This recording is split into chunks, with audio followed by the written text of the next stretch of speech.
পটল কুমার গানওয়ালা। একবার ঘাট ধাক্কাকেও আপনার শিক্ষা হয়নি, তাই না? আবার এসছেন। না এসে থাকতে পারলাম না দিদি। একটা বাচ্চা ছেলে কন্টিনিউয়াসলি আপনাকে ধাওয়া করে যাচ্ছেন। আপনার মধ্যে কি মনুষ্যত্ব বলে কিচ্ছু নেই?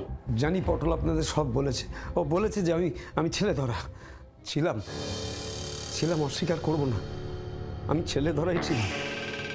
ওখান থেকে বাচ্চা ছেলে ধরে এনে আমি রাস্তায় বসে ওদের দিয়ে গান গাওয়াতাম।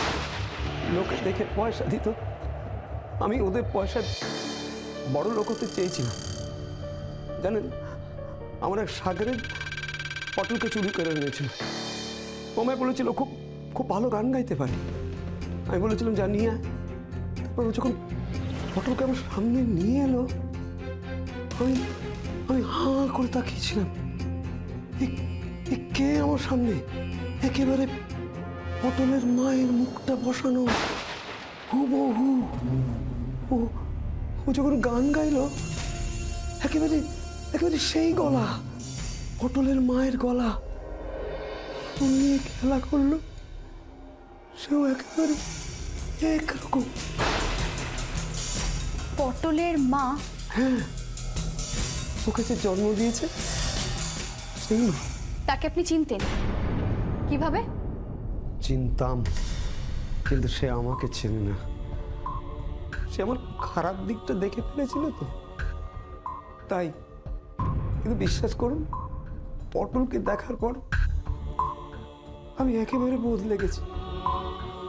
ওকে পেয়েও আমি হারিয়ে ফেলেছিলাম। তাই ওকে দেখার পর থেকে বারবার আমি ওকে ফিরে পাওয়ার জন্য এখানে আসছি। আর আপনারা আমাকে ভুল বুঝছেন। চুপ করুন আপনি।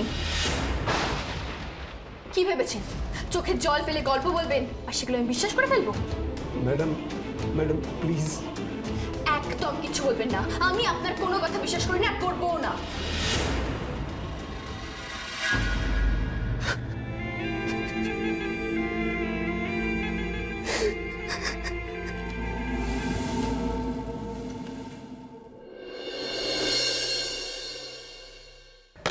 মা মা আপনার বড় ছেলে ফোন করেছিল, পটলকে নিয়ে প্রায় এসে পড়েছে।